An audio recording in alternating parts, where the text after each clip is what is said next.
Қайырлы кеш ағайын тағы да. Мына менен ауылыңа түсіп жатқан түсіш деп еді, ауылың кіріп жатқанды кешке қай уақытта түсесің деп. Осылай күн батқан кезде түсем. Біздің ауыл, мынау мектеп.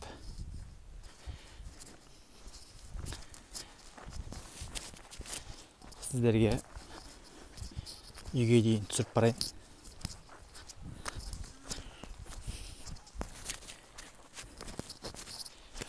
Ана жақта көріп тұрсаңыздар, малдар түнекке қап жатыр. Малды сөйтіп қырда түнетеді. Құдай қаласа мен де түнетем солай. Кеше айтпақшы автокөлігім бұзылып қалған. Тұлпарым ана ремен үзіліп кетті да. Мен қаладан ремен келеді, ертең құдай қаласа. Мен ремен салам. Сөйтіп көлікпенен бізде түнетеміз малды. Жалпы мен сіздерге осы сіздерге бір негізі мал бағу бүйтіп қарасаң оңай сияқты. Қырға шығарып жүресің, жайып келесің, болды, бітті. Бірақ шынында бұғанда кәдімгідей білім керек екен. Сіздерге бір өзімнің тапқан мәліметтерімді айтайын. Қырда бос жатқанша бірдеңе қарап жатайын деп.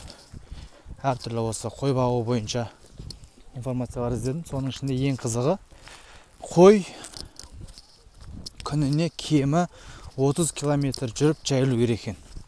Сол кезде жақсы жаңағыдай семіреді екен. Қазақта сөз бар ғой, қой жүріп семіреді деген.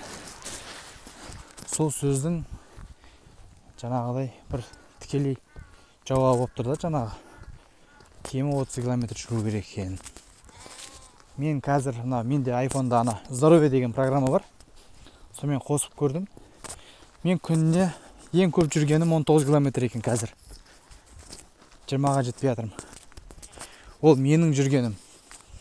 Қой, яғни одан да бір аз жүріп жатыр да. Яғни қазір былай барам, мен тағы былай жүрем. Мына здоровье осының бәрін есептей береді да. Ал қой деген қазір көріп тұрсаңыздар, прямо кетіп барады тек қана. Сонда қой бір 15 километр ма жоба сондай жүріп жатыр да. Менімен салыстырған қарағанда. Міне, жалпы негізі өйстіп қой бағуға шешілсеңіздер, осындай информацияларды алдын ала біліп алған дұрыс екен.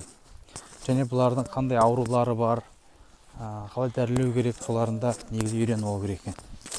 Ешкімге тәуелді болмай, өзің қойың ауырып қалған кезде емдеп аласың да жүре бересің. Міне, сіздерге бір тағы да осындай мәлімет. Жалпы өйстіп ауылға кіріп жатырмыз. Кешке қарай өйстіп мына салқынға шашылып жайылып кетеді. Басын біріктіре алмай жүресің сосын. Міне, жалпы негізі болашақта менде осы қырда отқан кезде қараймын. Ютубтан жаңағы ғалымдардың, кісілердің болашаққа қандай жоспарлары, болашақта не болады, не қалады дегенше. Сонда көбісі айтады, болашақта қалатын IT маман ол енді өшпес бір андай не дейді өзі, бір адамның бір бөлшегі болып қалып кететін сияқты ол. IT, ауыл шаруашылығы және туризм. Осы үшеуі қалады екен болашақта. Мұнайда бітеді, басқасы бітеді. Қазір байқап жатсаңыздар, электромобильдер шығып кетіп жатыр. Енді ол мұнай қашанғы болатынын ешкім білмейді. Сол үшін дамимын десеңіздер, осы ауыл шаруашылығы, туризм, IT саласына қазірден кіре беріңіздер. Ауыл шаруашылығының ішінде өзі тағы да 3-4 топқа бөлінеді екен. Енді ғалымдардың айтуы бойынша болашақта олар құс шаруашылығы, осы мал шаруашылығы және егін. Міне, осы үшеуіне жалпы негізі алдағы уақытта тамақ тапшылығы деген өте жиі болатын сияқты. Өйткені барлығы осы енді тыңдап қарап отырсаң, айтуынша осы тамақ жылдан жылға азайып келіп жатыр екен. Тапшы. Сол үшін бұл ауыл шаруашылығының дамыған.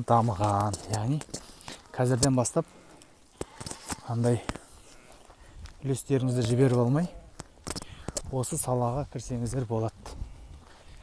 Міне. Сол үшін негізі әзірде кеш емес, негізі кірсеңіздер. Қайтаға көп нәрсені меңгеріп кетесіздер. Білесіздер, еттің бағасы жылдан жылға қымбаттап жатыр. Менде де мақсаттарым бар, пландарым, жоспарларым бар. Құдай қаласа, солардың барлығын осы ауылда іске асыру керек. Міне, өстіп ауылға қарай кіріп келе береміз. Сіздерге кішкене құр видеоны түсіріп келе бергенше бір информациядан беріп өтейін дегенім ғой. Жалпы мен негізі өзім алдымнан осы үйімде, қаладағы үйімде қойды бордақыладым ғой. Жалпы пайдасы бар. Негізі бордақылаудан да жақсы пайда бар. Өзім осы қойды жақын ұстадым да, сиыр менен жылқыға әлі онша әуестігім жоқ. Құдай қаласа негізі онда бір жаңағыдай былтырғы бұзаулардан алып бордақылап көру керек еді, қалай болады. Пайдасы қалай болады, көзбен көріп, дәмін сезіп көргеннен кейін мүмкін қызығып кететін шығарым оған да. Ей, қос. Осылай ағайын кешке қарай өйстіп, салқын түскенде жайылып кетеді өйстіп. Мал. Мына қозы өткенде жақын арада туылған кішкентай қоз. Сосын кейін мына қозыны негізі ағайын туылғаннан кейін 3 күннен кейін өріске шығарып жіберіңіздер өйстіп. Шешесімен бірге. Айтпесем үйде жатып, мал бос болады.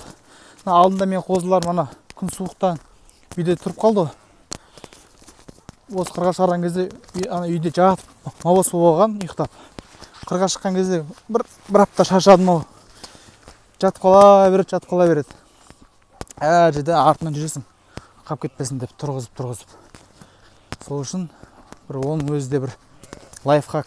Қазіргі тілмен айтқанда бір 2-3 күн үйде қалыңыздар, сосын кейін қосып жеңіздер. Сол кезде қозылардың сүті қалмайтын болады. Жалпы алдыңызда көріп тұрған үй бар емес, прямойдағы үй. Сол үйден оң жақта біздің үй. Кішкене менің де телефонның қуаты өліп жатыр. Өшіп қалмай тұрып, сіздерге айтып қоя салайын дегенім.